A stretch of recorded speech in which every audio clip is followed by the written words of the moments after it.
Dia, boa tarde ou boa noite, não sei que horário que você vai estar assistindo esse vídeo, mas nesse vídeo eu vou falar de São Paulo, né, obviamente. Daí eu vou falar os jogadores, né, a lista de jogadores que eu acho que deveria ficar por ano que vem. Um pouquinho do departamento médico vai acabar falando disso. Também fazer já um pré-jogo, né, a previsão, então o que eu gostaria, como que fosse escalado o time pro confronto, não só contra o Murassol, mas também contra outras equipes. Aí, primeiramente, né, os jogadores que eu acho que deveriam continuar no elenco do São Paulo atual, o Rafael, né, o goleiro, o Arboleda, o Alan Franco. Daí o lateral, o Enzo Dias. Eu não acho que ele é um primor tecnicamente, mas eu tenho essa seguinte opinião. Se o cara não for bom ofensivamente, pelo menos fisicamente ele deve ser 100%. Pelo menos na defesa ele vai garantir. Daí esse Enzo Dias, né, pelo menos isso ele garante. Eu não sei qual que é o salário que ele ganha. Daí depende muito disso também, né? Pra ver avaliar o custo-benefício. Mas também não sei referente ao contrato dele, se até que ano que se ele tá pro empréstimo definitivo. Daí. Mas de qualquer forma, cara, pelo menos os laterais que tem disponíveis, assim, do lateral esquerdo, né, entre ele e o Wendel, ele é o mais consistente, né? Sobre o Wendel, eu também não sei qual que é o salário dele, que ele ganha, mas também já é um cara mais velho, mas se for. Pelo que o pessoal falava na época, não sei se ele ganha 300 mil, 400, 500. Daí já é um salário alto, considerando também a posição, né, lateral. Aí também o cara não vai estar 100% disponível. Também não é um cara que faz uma diferença tão grande assim no time. Já na lateral direita, como eu sempre achei isso, falava que tinha que dar oportunidade pro Mike, o moleque da base. Daí contrataram o Cedric, daí também o Mailton, entendeu?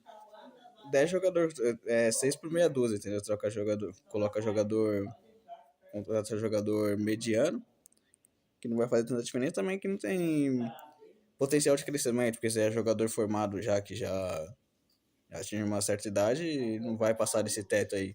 Daí pelo menos o moleque da base aí vai ser mais barato e você consegue moldar ele, né? Conforme o moleque novo ainda tem essa esperança dele acabar tendo uma melhora com o tempo, né? Mas o Cedric, eu acho ele. Um problema daí é que ele também já tem uma idade já também. Um cara mais velho, assim, né? Eu acho que ele já não é tão bom ofensivamente. Daí ele não é um cara tão intenso, assim, que tem uma velocidade. Consegue, né, assim, de vez em quando dar uns apoios. Então até a parte defensiva, às vezes, deixa a desejar, porque acaba cansando. Ou então não é tão rápido, assim. Esse Mailton, eu não vi. O pessoal que falava, né? Não acompanhava esse cara, não conheço ele. Daí, pelo que eu vi, assim, algumas pessoas falando que ele era bom ofensivamente, que apoiava e tudo mais. Mas também até de bater na bola. Um dos jogos que eu vi dele, assim, eu não achei tudo isso, entendeu? Não vi tudo isso. Mesmo na batida da bola, ou essas qualidades ofensivas nele, eu não. Até agora não mostrou, não demonstrou isso aí. Daí no meio de campo, os jogadores que eu manteria. O Pablo Maia, o Marcos Antônio e o Rodriguinho. O Oscar também, assim, só que o Oscar que nem tem essa do salário, né? Só que eu acho que é o seguinte, eu acho isso, pelo fato de ter ficado muito tempo na China, talvez ele tenha perdido força muscular, explosão muscular. Daí eu não sei se ano que vem ele estando desde o começo do ano, né, no time já, também já tá quase um ano no time, ou um ano, aí passou por esse período de adaptação. Aí vai saber se no ano que vem ele tendo uma pré-temporada completa, começando paulista, se ele consegue recuperar essa força física, né? Mas é aquilo, né? O cara ficar no banco ganhando 2 milhões e 200, 2 milhões e meio, sei lá, ele ganha mais de 2 milhões, né? Ou 2 milhões, daí não compensa, entendeu? No caso do Lucas, eu manteria ele.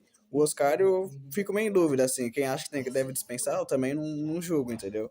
Mas eu fico meio assim que ele é um cara que tem qualidade, né? Só que pelo alto salário e não tá disponível, não compensa, né? Daí sobre o que eu falei do ano que vem, é uma incógnita também.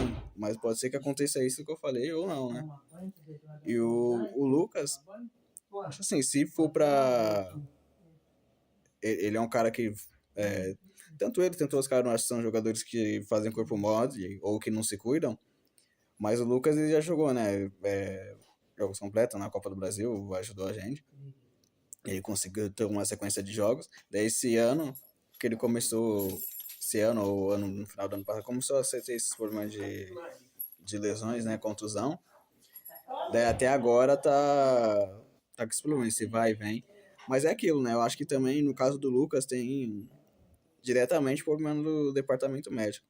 Se for pra operar o cara, é melhor você operar o cara, vamos supor, tá com problema no joelho. Mas você tem que fazer a operação mesmo, o cara for ficar 6 meses fora, um ano, do que você ficar fazendo tratamento que não vai resolver para trazer o cara depressa e ficar nesse vai e vem. Daí muitas vezes é até capaz de piorar a lesão que o cara tem ou surgir outras lesões.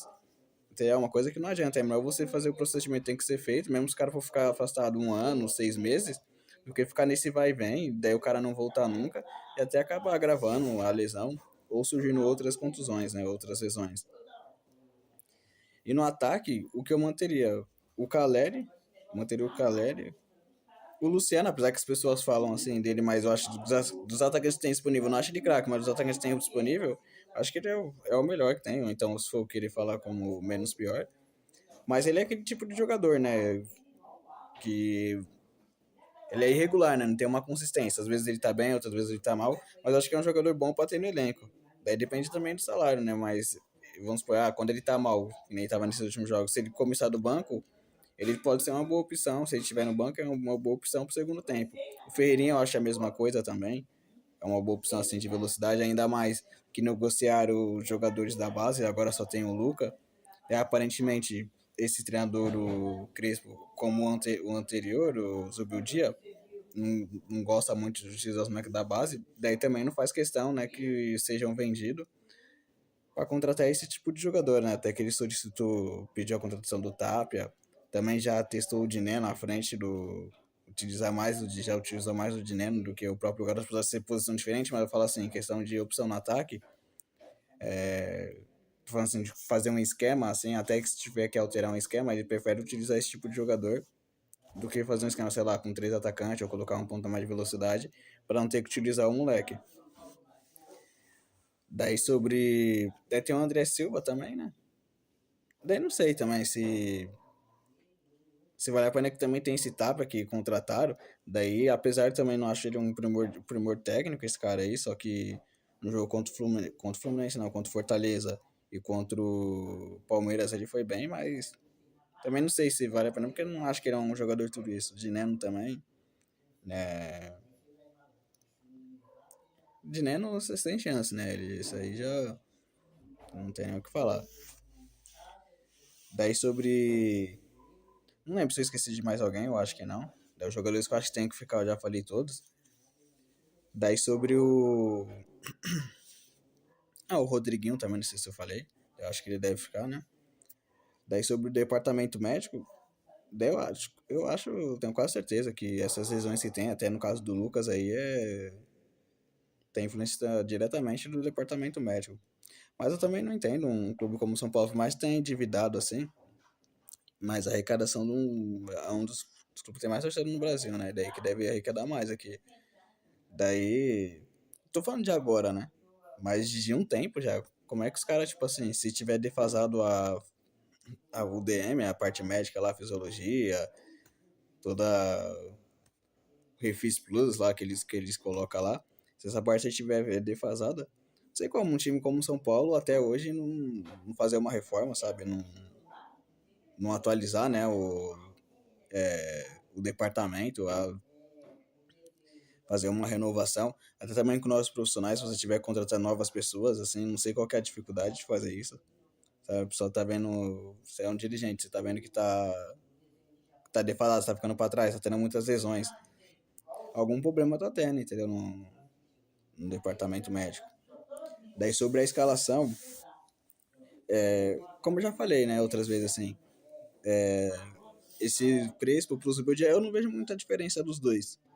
A não ser do comportamento na beira do campo, eu não vejo muita diferença dos dois. Seja no estilo de jogo, ou substituições, ou escolhas, que eu acho que também os dois não gostam muito de utilizar jovens. O Zubeldia utilizou porque todo mundo machucou, ele teve que lançar que colocar os moleques. Mas uma coisa que eu não gosto muito, principalmente desse técnico estrangeiro, mas eu digo sul-americano, é isso aí, que muitas vezes ele começa a pedir contratação desses caras assim, de fora, mas jogadores que não vão acrescentar nada, e daí não utilizam a base, entendeu? E também fora isso, taticamente, eu acho que ele é um treinador limitado, que só joga num esquema que é com três zagueiros. Aí mesmo quando você precisa vencer, ou o time tá perdendo, precisa buscar o resultado, ele não troca, ele não muda a formação. Daí nas substituições também, ele pra mim faz subir o nível, o poder de aquisição do time, o poder de compra. Mas você pega tipo o Manchester City, ele joga com quatro zagueiros, só que os zagueiros lá eles são técnicos, eles sabem sair jogando. Eles sabem sair jogando e levar a bola, ou levar a bola até o campo ofensivo, ou dar passes verticais. Daí se você não tem esse tipo de zagueiro, que naquele zagueiro do Flamengo lá, o Léo Ortiz, que sabe fazer esse tipo de jogada, você fica limitado, porque você não vai ter. Você vai perder um homem de meio de campo, você vai perder um homem de meio de campo, mas o zagueiro não vai ter essa qualidade de levar a bola até o campo ofensivo e também de dar passes verticais. Aí também se você não tem laterais que são bons ofensivamente, você também já perde poder de meio de campo, no controle do jogo também, força ofensiva, daí você fica um time muito limitado ofensivamente. É que nem eu falei, se tivesse, eu acho isso, claro, a diretoria que vendeu, mas eu acho que o treinador também não fez questão de ficar com os moleques, entendeu? De falar assim, ah não, eu preciso desse jogador, eu preciso ficar com ele. Se for vender ele, sei lá, que venda no final do ano, na próxima janela, daí eu não acho que ele fez questão esse técnico aí de ficar com jogadores que foram vendidos, né, os moleques. Tanto o Lucas Ferreira, o Henrique Caimo, o Matheus Alves eu não sei se foi na chegada dele ou se foi com o Zubeldia, mas eu acho que também é a mesma coisa. Não fez questão de ficar com o garoto. Mas isso aí também acabou, que nem falar, o time tá sem opção. Claro que tem muitos jogadores machucados no departamento médico, mas tá sem opção também por escolha seja da diretoria, que errou em vender os jogadores, daí contratou jogadores piores. Tem mais treinador, eu acho que.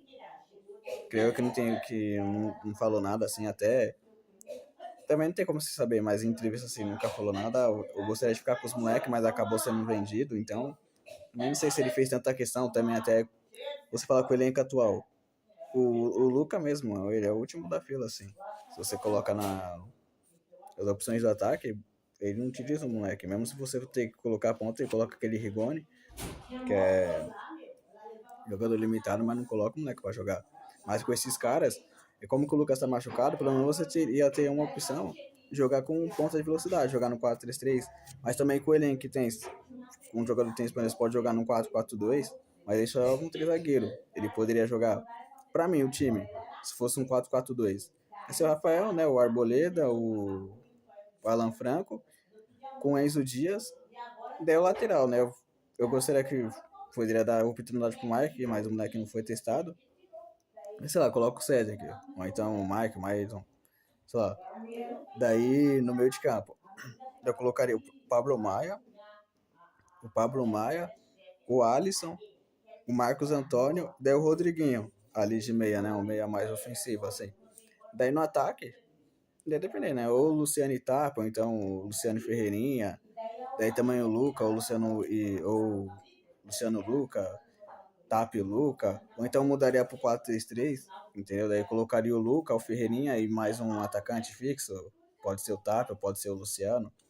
Daí eu jogaria nessa base. Com os jogadores que tem disponível, eu manteria essa base, assim. Daí o Lucas, se ele estiver disponível, como que ele tá voltando, deixaria como opção pro segundo tempo, caso ele tenha condição de jogo. Daí ia voltando aos poucos, entendeu? Até recuperar o ritmo, ou então, se for necessário, como falei, fazer cirurgia e tiver que voltar só ano que vem, é melhor fazer isso do que ficar nesse vai e vem, e daí acabar piorando mais ainda. Mas é isso aí, mano. Espero que tenham gostado do vídeo. Daí bom domingo pra todos aí.